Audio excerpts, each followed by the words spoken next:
Magandang araw o gabi po. Ako po si Glenn at nais kong ibahagi ang kwentong to na hanggang ngayon, kahit ilang taon na ang lumipas, hindi ko pa rin makakalimutan. Taong 1980 nang mangyari to. Panahong simple pa ang buhay. Wala pang cellphone at halos radyo lang ang libangan ng mga tao tuwing gabi.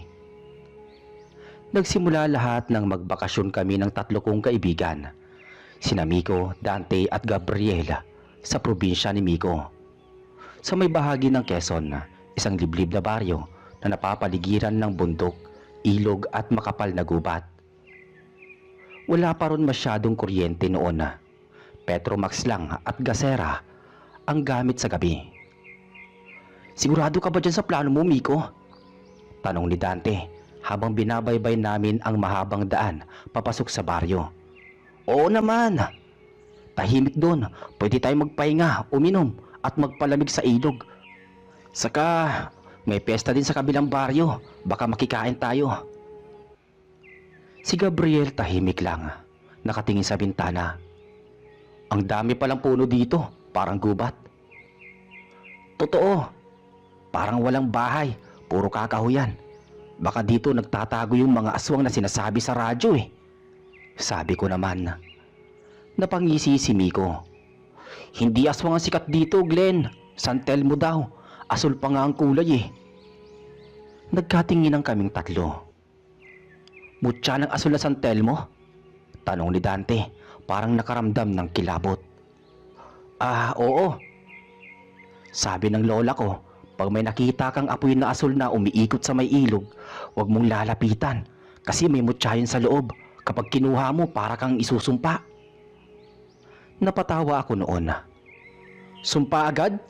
Baka ilaw lang yun ng tao o gasera ng mangingisda." "Hindi, Glenn. Hindi raw ilaw ng tao yun. Lumulutang daw kahit walang hangin. Minsan bigla na lang naglalaho kapag may lalapit," sabi naman ni Miko. Tahimik kami sandali. Ang tunog lang ng makina ng jeep at hampas ng hangin ang naririnig namin. Habang palalim ng palalim ang dinadaanan naming daan, ramdam ko na rin ang kakaibang lamig. Pagdating namin sa bahay ng pamilya ni Miko, isang malaking bahay na gawa sa kahoy at may bubong na pawid, sinalubong kami ng nanay niya. "Mga anak, pumasok na kayo. Baka gabihin pa kayo sa daan." Ngumiti lang kami at nagmano. Patapos naming maghapunan, naglatag kami ng banig sa may balkonahe. Tahimik na gabi. Tanging kuliglig at huni ng tuko ang maririnig. "Ang sarap ng simoy ng hangin. Parang gusto ko nang dito tumira," sabi ni Dante. Ngumiti si Miko. "Bukas dadalhin ko kayo sa ilog. Doon raw madalas makita yung asul na San Telmo." Napatawa si Gabriela. Sige, gusto kong makita yan. Titigan natin kung totoo talaga." Ngunit habang patulog na ako, may narinig akong mahina, parang sipol na galing sa may kakahuyan. Pagmulat ko, nakita kong kumikislap ang kakaibang liwanag sa may dulong bahagi ng ilog. Malayo pa pero malinaw sa dilim. Asul yun, maliwanag, parang lumulutang. Kinusot ko ang mata ko. Baka namamalikmata lang ako pero hindi. Nandun pa rin. "Glenn, alika, nakikita mo rin ba yan?" Mahinang tawag ni Miko mula sa tabi ko. "Oo eh, ano yun?" "Asul na San Telmo," sabi niya, halos hindi makapaniwala. Bago pa siya masagot, biglang nawala ang liwanag. Parang pinatay ng hangin pero walang ihip ng hangin noong gabing yun. Kinabukasan, bumaba kami sa ilog. Ang paligid ay puro puno ng kawayan at matatangkad na nyog. Ang tubig ay malinaw at sa ilalim ay may mga batong makikintab na tila kumikislap kapag tinatamaan ng araw. Habang naliligo kami, biglang nagsalita si Dante. "Alam nyo, baka may mutya talaga dito. Tignan nyo yung mga bato. Parang may asul na kislap," sabi niya. "Baka yan yung sinasabi ng lola ko. Kapag may asul na batong ganito, huwag daw pipiliting kunin. Kasi Kapag naistorbo mo yung bantay ng mutya, susundan ka raw nila. Sabi naman ni Miko. Umiling ako. Hindi ako naniniwala sa ganyan, Miko. Hangin lang yung nakita natin kagabi. Ngunit napansin kong tahimik si Gabriel. Nakaluhod siya sa tubig. May hawak na maliit na bato. Oy Gabriel, ano yan? Tawag ko. Pinahid niya ng kamay ang bato at laking gulat namin nang kumislap iyon sa araw. Kulay asul na malinaw, parang kristal. Teka, baka yan na yung sinasabi ni Miko. Sabi ni Dante. Ibalik mo na lang yan. Dagdag pa niya. Pero ngumiti si Gabriela. Kung totoo ngang mutya to, baka swertihin ako. Sabi naman ni Gabriel. Gabriel, huwag mong biruin yan. May mga nawala rito noon dahil sa mutyang yan. Hindi siya nakinig kay Miko. Nilagay niya sa bulsa ang bato. Walang nangyari buong araw. Pero pagdating ng gabi, nagsimula na ang kakaiba. Habang kumakain kami ng hapunan, biglang napundi ang gasera. Ilang segundo pa lang ang lumipas. Bumalik ang liwanag pero may narinig kaming mahina. Parang naglalakad sa labas. May tao sa labas? Tanong ni Miko. Tumayo si Dante at sumilip sa bintana. Wala, pero parang may kumikislap doon sa may puno. Mautal-utal niyang sabi. Lahat kami sabay-sabay lumapit. Sa labas ng bahay, may nakita kaming asul na liwanag. Paikot-ikot parang may buhay. At sa di kalayuan, parang may anino ng isang babae. Mahaba ang buhok, nakaputi at nakatayo sa tabi ng ilog. Nanigas kami sa kinatatayuan namin. Gabriel, nasa bulsa mo ba yung bato? Bulong ko. Tumango siya at nanginginig. Oo, bakit? Ngumiti si Miko ng pilit. Ibalik mo na yan bukas. Baka mamaya, baka yan ang hinahanap ng santel mo. Hindi ako kagad nakatulog ng gabing yun. Paulit-ulit sa isip ko yung nakita naming liwanag at yung aninong babae sa may ilog. Tahimik lang ang buong paligid pero sa tuwing pipikit ako, para bang nakikita ko ulit yung kulay asul na apoy na umiikot sa dilim. Bandang hating gabi may narinig akong kaluskos sa labas. Dahan-dahan akong bumangon. Si Miko at Dante mahimbing pa ang tulog pero si Gabriel wala sa banig niya. Gabriel! Mahinang tawag ko, walang sumagot. Lumabas ako sa balkonahe at doon ko siya nakita nakatayo sa ilalim ng buwan, nakatingin sa direksyon ng ilog. Hawak niya sa kamay yung mutya, kumikislap pa rin, kulay asul, parang may liwanag na buhay. Gabriel! Sigaw ko, pero hindi siya lumingon. Lumapit ako ng marahan. Paglapit ko sa kanya, ramdam kong malamig ang paligid. Parang amoy na kakaiba, halong asopre at bulok na dahon. Pagtingin ko sa mukha ni Gabriel, maputla siya at parang wala sa kanyang sarili. Ano ginagawa mo rito? Tanong ko, halos pabulong. Ang ganda niya, Glenn. Sabi niya. Hindi ako tinitignan. Yung babae, tinatawag niya ako. Dagdag pa niya. Kinilabutan ako. Anong babae? Tumingin siya sa ilog. Yung nasa tubig. Sabi niya, ibalik ko raw sa kanya yung mutya pero parang ayaw ko. Gabriel, tama na yan. Pumasok na tayo. Sabi ko. Ngunit bago ko siya mahila, biglang umihip ang hangin. Malakas, parang bagyo. Sumabay dito ang pagliwanag ng paligid. Sa mismong ibabaw ng ilog, may lumitaw na asul na apoy. Paikot-ikot sa gitna noon, isang hugis na babae. Mahaba ang buhok, kumikislap ang balat, pero ang mga mata puro itim. Hindi siya tao. Napatras ako. Si Gabriel nakatitig lang, parang nawala sa wisyo. Siya yun, Glenn. Yung mutya. Bulong niya. Gabriel, tumakbo ka na! Sigaw ko. Pero huli na. Biglang umapoy ang paligid ng ilog. Hindi pula kundi asul. At tumalon si Gabriel sa tubig na parang sinaniban. "Gabriel!" Sigaw ko, pero hindi ko na siya naabutan. Nakita kong hinawakan siya ng babae sa ilalim at parehong lumubog sa gitna ng ilog. Ilang segundo lang, naglaho ang apoy. Tahimik na ulit. Tumakbo ako pabalik ng bahay. Ginigising si Miko at Dante. "Gising! Si Gabriel kinuha ng Santel mo!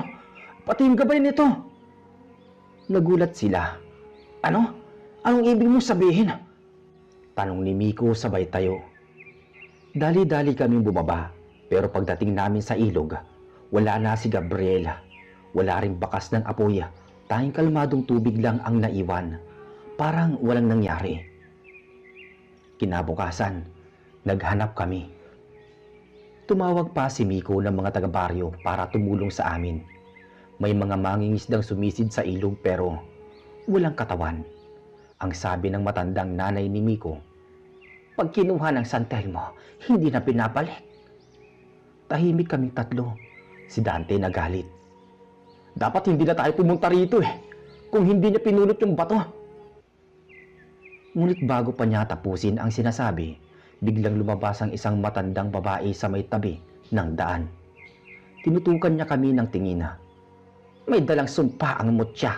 Hindi basta nawawala ang ninanakaw sa kanya." "Lola, ano pong ibig niyong sabihin?" Tanong ni Miko. "Yung asul na Santel mo, hindi lang apoy yon. Isa siyang diwata ng ilog. Noon pa may lalaking kumukuha ng mutya niya. Ginantihan niya at sinaniban hanggang sa lamunin ng apoy. Ang ginawa ng babae, ginawang tagapangalaga ng ilog ang kaluluwa ng lalaki."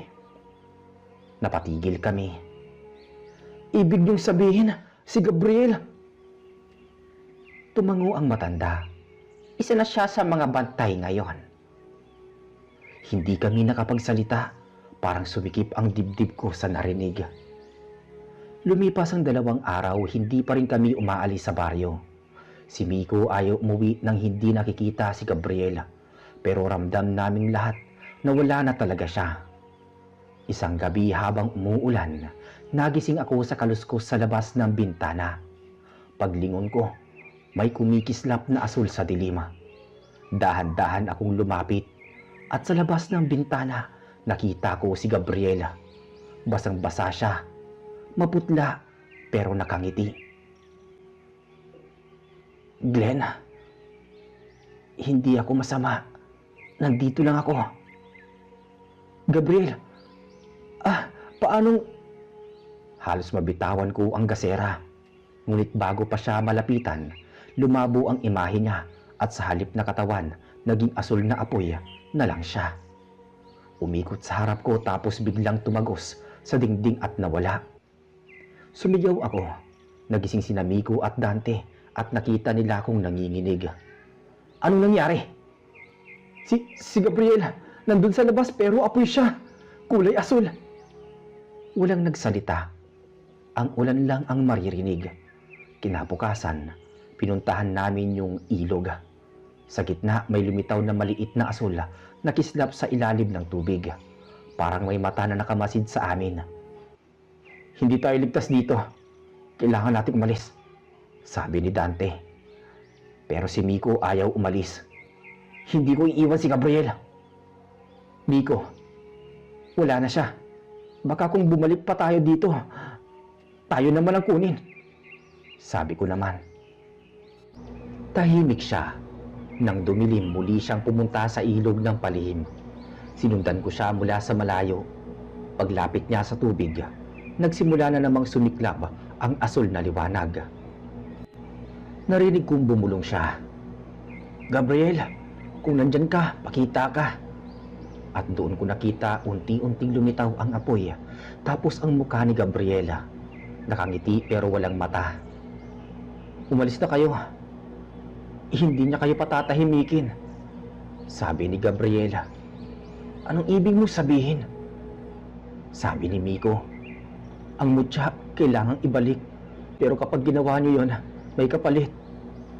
Bigla siyang nilamon ng apoy at sumabog ang liwanag. Naramdaman kong may mainit na hangin na dumampi sa mukha ko at pagkatapos wala na ulit. Nang bumalik kami sa bahay, parehong tahimik kaming tatlo. Walang gustong magsalita. Kinabukasan, kinausap kami ng matanda ulit. "May natira pa bang mutya sa inyo?" tanong niya. Tumango si Miko. Dahan-dahan niyang inilabas ang maliit na asul na bato na nakuha ni Gabriela. "Yan ang dahilan. Dalhin niyo yan mamayang gabi sa gitna ng ilog. Pero mag-iingat kayo. Kapag humiling ang diwata ng kabayaran, huwag kayong papayag." Sumapit ang gabi, puno ng takot ang dibdib ko. Dala namin ang mutya at naglakad kami papunta sa ilog. Tahimik, maliban sa huni ng kuliglig at hampas ng alon sa bato. Pagdating namin sa gitna ng tulay, nilagay ni Miko sa palad ang mutya. "Patawarin niyo kami. Isinusoli na namin to."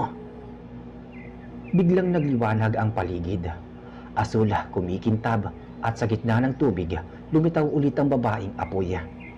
Nakatingin siya sa amin, walang emosyon. "Bakit niyo kinuha?" Tinig na parang galing sa ilalim ng lupa.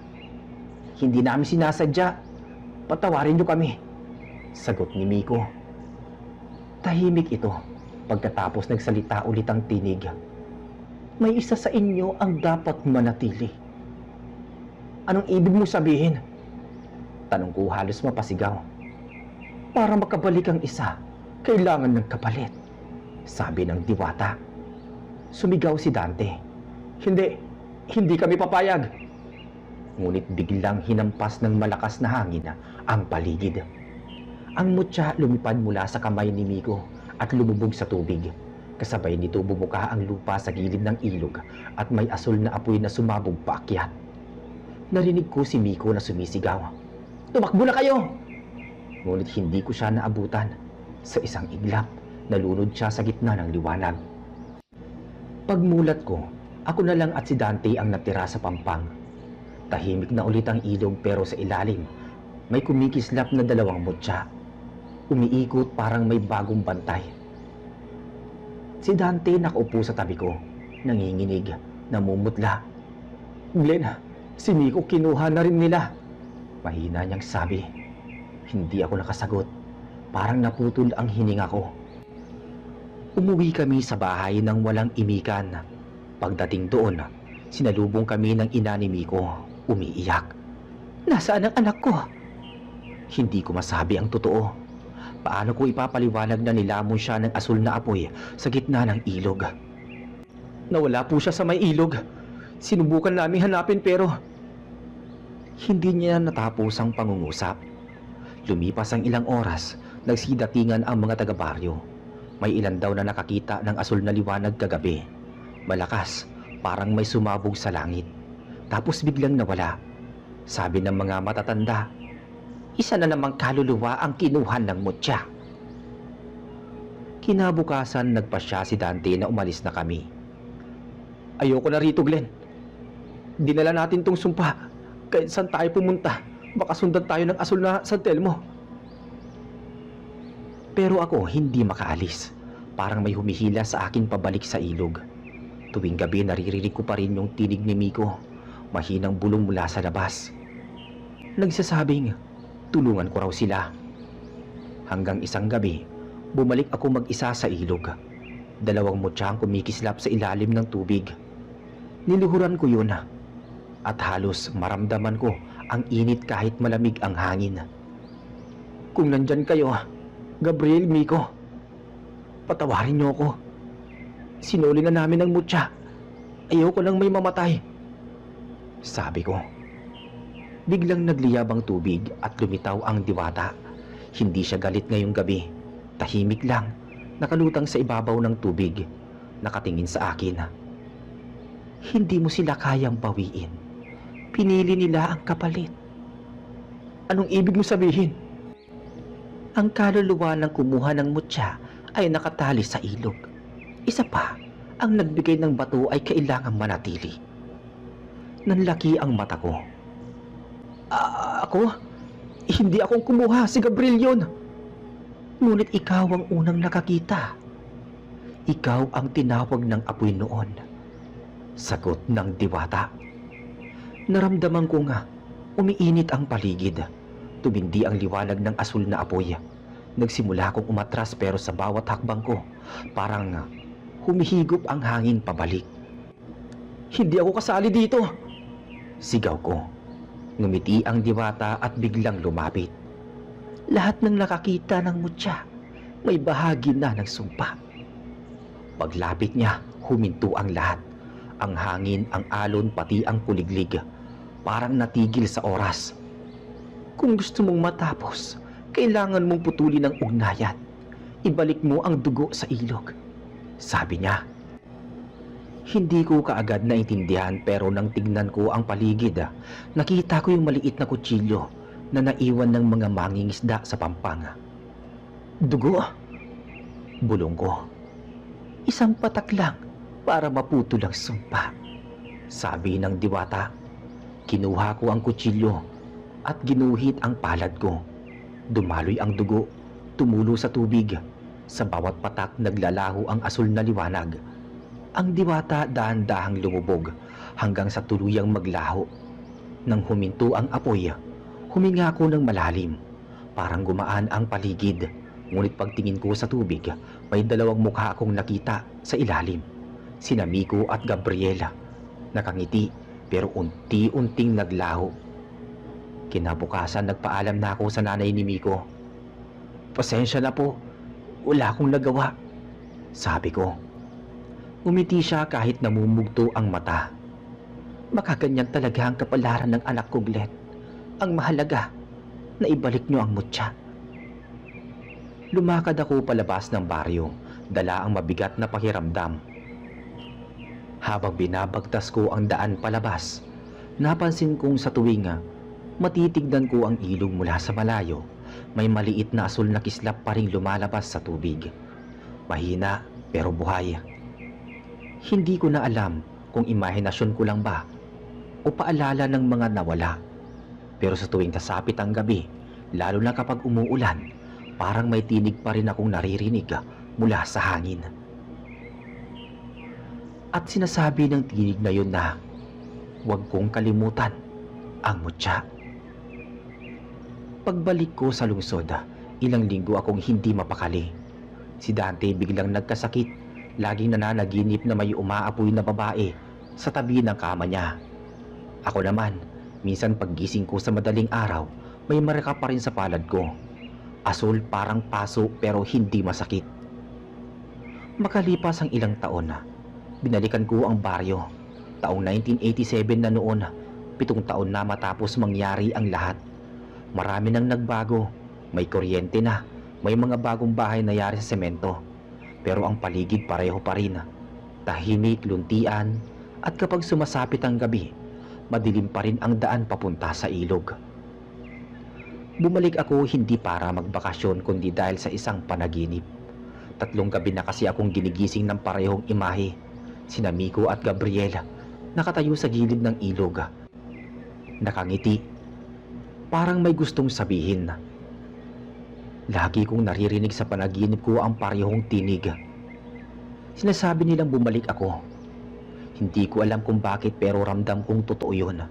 Kaya kahit labag sa loob ko, nagpasya kong bumalik. Pagdating ko sa baryo, sinalubong ako ng ilang matandang kakilala. Glenn, sabi niya, ikaw ba yung kasama nila Miko noon? Tumango ako. Opo. Napailing siya. Huwag ka na sanang pumunta sa ilog. Wala nang mangyari yon. Wala nang lumalapit doon.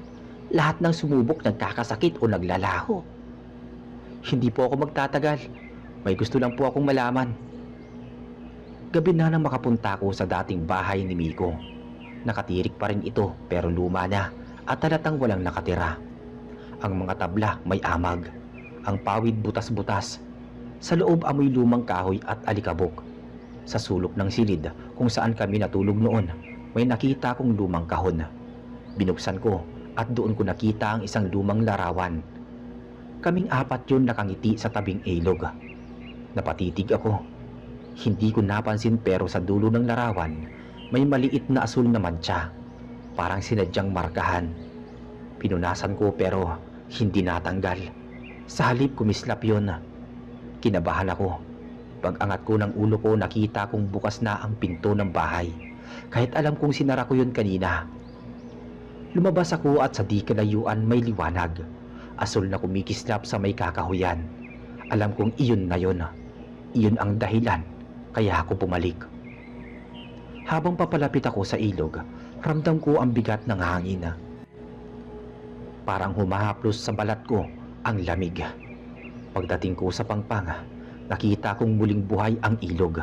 Malinaw ang tubig pero sa ilalim may umiikot na dalawang liwanag, parang maliit na bola ng apoy.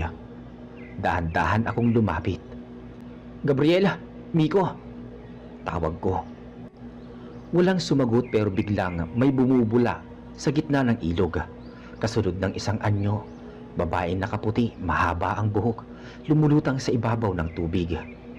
Hindi ako gumalaw. "Bakit ka bumalik?" Tanong niya. Malamig ang boses. Gusto kong maintindihan. Gusto kong malaman kung bakit nangyayari yun sa kanila. At bakit ako hanggang ngayon parang may dala pa ring sumpa. Tahimik ang diwata. Tapos ay tumuro siya sa tubig. "Tignan mo." Lumapit ako sa tubig. At sa tubig parang may eksenang lumitaw. Nakita ko si Gabriela noong gabing hinawakan niya ang mutya. Nakita ko nga may kumapit sa braso niya. At sa sandaling yun, hindi lang siya ang sinaliban, pati ako.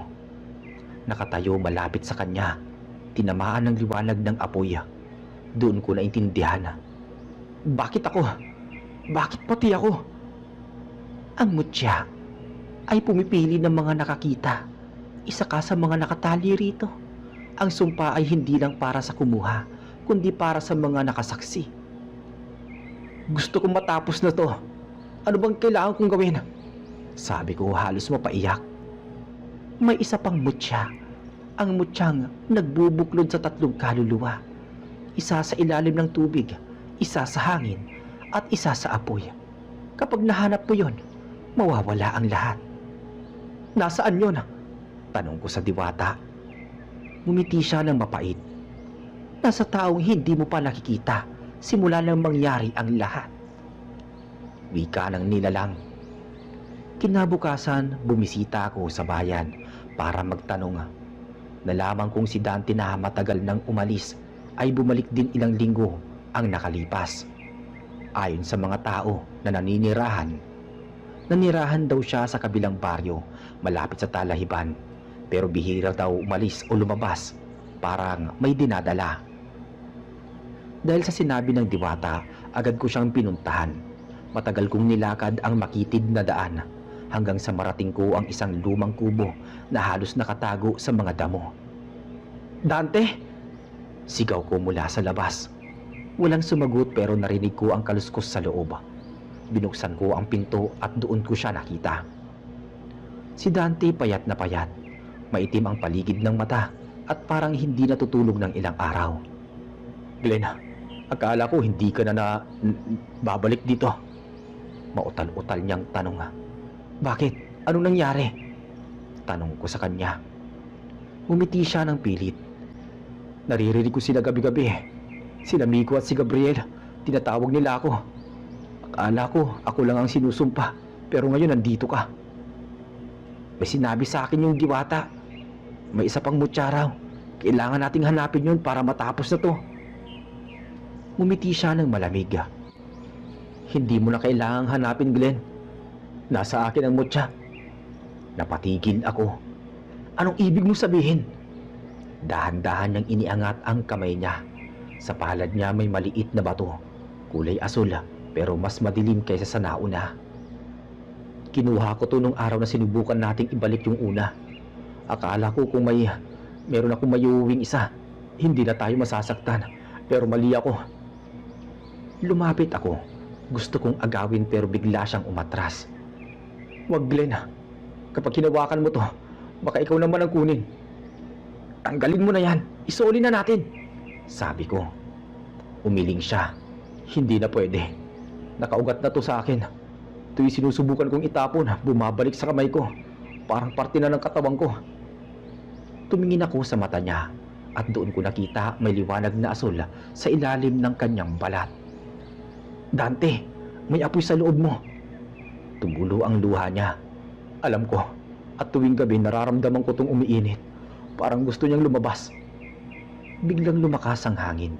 Sumabog ang gasera. Sa dilim, unti-unting kumislap ang buong katawan ni Dante. Asul nagliliwanag, parang may sinusunog mula sa loob. Glenn, tumakbo ka na. Hindi ko na kayang pigilan to. Dante! Sigaw ko. Ngunit sa loob ng ilang segundo, lumabas mula sa kanya ang asul na apoy. Umikot sa paligid at sumabog sa bubong ng kubo. Napatras ako. Tinakpan ko ang muka ko at narinig kong humiyaw siya. Pero hindi ko alam kung tao pa ba yun o hindi na. Pagtingin ko ulit, wala na si Dante. Tanging abo at ilang maliit na mutya na kumikintab sa lupa ang naiwan. Kinuha ko yun. Mainit pero hindi nasusunog ang kamay ko. At sa sandaling hinawakan ko yung bato, nakita kong nagdilim ang paligid. Tapos narinig ko silang tatlo, sina Miko, Gabriel at Dante. Sabay-sabay na boses na bumubulong sa tenga ko. Isa ka na lang, Glenn, sabi nila.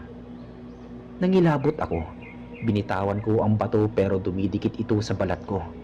Parang sinisipsip ang dugo sa palad. Sinusubukan kong tumakbo palabas ng kubo pero sa labas nakatayo ang diwata ng ilog. Nakangiti. Asul ang mga mata. Isa ka na lang na natitira. Ikaw ang magbabantay, sabi ng diwata. Hindi, ayoko! Ayoko! Maya-maya, nasunog ang paligid ng palad ko. Pero hindi ako makabitaw. Patawarin niyo kami. Hindi namin ginusto to. Sigaw ko ulit. Ngunit lumapit ang diwata, hinawakan ang ulo ko at sabay pumikit. Sa isang iglap, naramdaman kong parang may humatak sa loob ko. Mainit, mabigat, parang sinusunog ang kaluluwa ko. Ngayon tapos na ang sumpa. Ngunit hindi ka na makakaalis. Pagmulat ko, nasa tabi na ako ng ilog. Tahimik, maliwanag na ang araw. Pero ang kamay ko kumikislap. Sa ilalim ng balat ko may liwanag na asul. Dumadaloy mula sa palad hanggang braso. Tumingin ako sa tubig at nakita ko ang sarili kong refleksyon. Ngunit sa likod ko, may tatlong aninong nakatayo. Mga pamilyar ang muka. Sina Miko, Gabriela, Dante. Nakangiti ngunit malamig ang mga mata. At sa gitna naming apat, sa ilalim ng tubig, may kumikintab na tatlong mutya. Simula nang mangyari yun, hindi na ako umalis sa baryo. Araw-araw tinatangka kong mamuhay na parang dati pero hindi ko na kayang maging normal. Kapag sumasapit ang gabi, nakikita ko sa balat ko yung liwanag. Umiilaw mula sa palad hanggang balikat. Asul at mahina, pero malinaw. Hindi ako nagkakasakit. Hindi rin ako natutulog ng mahimbing. Tuwing pipikit ako, naririnig ko silang tatlo. Sina Miko, Gabriel at Dante. Pumubulong sa dilim na parang nasa paligid lang. At sinasabi nila, bantayan ko daw yung mutya. Hindi ko alam kung paano matatapos to. Pero alam kong hindi na to simpleng sumpa. Parang may tungkulin akong hindi ko pinili. Isang gabi, habang nasa may pampang ako, may narinig akong mga tinig mula sa kabilang dulo ng ilog. Mga kabataang nagtatawanan, may dalang ilaw. Agad akong kinabahan. Lumapit ako sa ilalim ng puno. Pinagmamasdan sila. 4 silang lalaki, tila mga lasing. Dala-dala ang lambat at isang bote ng alak. Pare, yan ba yung sinasabi nilang ilog ng asul na San Telmo? Tanong ng isa. Oo daw eh. Kapag sineswerte ka nga naman, makakakita ka na ng ilaw kapag kinuha mo yun. Yayaman ka na. Sagot ng isa, sabay tawa. Paano kung totoo yung sumpa? Tanong ng pinakabata. Tigilan mo yan. Mga kwento lang yan. Tara, lublub na tayo. Gusto kong sumigaw. Pigilan sila, pero parang may pumipigil din sa akin. Ang mga kamay ko nagniningning at nanginginig, tapos nararamdaman kong umiinit yung palad ko, yung parte kung saan nakabaon ang mutya. "Umalis kayo dyan!" Mahina kong sabi pero wala akong boses. Parang nilamon ng hangin. Isa sa kanila ang lumapit sa tubig. "Pare, may ilaw sa ilalim mo. Ang ganda," sabi ng isa. Biglang nagkislapan ang paligid. Mula sa gitna ng ilog, umangat ang asul na apoy. Pamilyar, parang buhay. Sumigaw ang mga lalaki, nagsitakbuhan pero yung isa hindi nakalayo. Nahila siya ng liwanag pababa, diretso sa ilalim ng tubig. "Pare, tulungan niyo ako!" Sigaw niya pero ilang segundo lang, lumubog siya at nawala. Tumakbo ako papunta sa kanila. "Umalis na kayo! Wala na kayong magagawa!" sabi ko. Nang makaalis sila, lumapit ako sa tubig. Tahimik, wala ni isang bula, pero sa ilalim may anino. Yung binitawang katawan ng lalaki, nakalutang pero parang hinahaplos ng liwanag. At sa tabi niya, lumulutang ang mutya kumikislap. "Hindi mo dapat pinakailaman to," sabi ko rito. Pero mula sa ilog, may boses na sumagot. Ang boses ay pamilyar. Paglingon ko, nakita ko si Dante. "Hindi mo rin dapat binalikan, Glenn." Hindi ko alam kung multo ba siya o anino, pero malinaw ang mukha niya. "Dante!" Ngumiti siya ng malungkot. "Hindi lahat ng sumpa pwedeng takbuhan. Ang ilan kailangang yakapin." Dagdag pa niya. "Anong ibig mo sabihin?" tanong ko. "Ang mutya, bantay ng ilog, pero kailangan ng katawan para mabuhay. Ikaw na yun ngayon, Glenn." "Hindi ko ginusto to. Gusto ko lang matapos ang lahat," sagot ko. "Walang wakas ang tubig, Glenn. Hanggat may tao na gagamit ng ilog, may magigising. Ang tanong lang, kaya mo bang manatili?" Tumahimik ako sa di kalayuan. May narinig akong sigaw ng mga tao. Yung 3 kabataang nakaligtas, tumatakbong pauwi. Naririnig ko silang sumisigaw ng, "May sumabog na ilaw! May nawala sa tubig!" At doon ko naintindihan, magsisimula na naman. Makalipas ang ilang araw, kumalat sa buong baryo ang balita. Lahat ng tao takot na takot. May mga batang umiiyak. May mga magulang na todo ang pagbabantay sa anak na baka magawi sa ilog at maligo. Isang gabi, dumating ang barangay kapitan sa bahay ko. "Glenn, ikaw lang ang nakakita nung huli. Ano bang meron dyan sa ilog na yan?" Tahimik ako. Hindi ko alam kung sasabihin ko ang totoo. "May mga hindi dapat pinapakialaman. At kung ayaw niyong madamay, huwag kayong lalapit." "Pero hindi pwedeng pabayaan. Kailangan naming malaman," sabi ng kapitan. "Kapag pilit nyo pang sinilip yung hindi para sa tao, baka buong baryo mawala. Hindi to basta sumpa. Isa tong buhay na bantay." Tumahimik siya. "Bantay? Anong ibig mong sabihin?" Tumango ako. "At ako yung ngayon," sagot ko sa kapitan. Kinagabihan hindi ako nakatulog ulit. Lumalakas na naman yung liwanag sa kamay ko. At sa labas ng bahay, naririnig ko yung tunog ng tubig.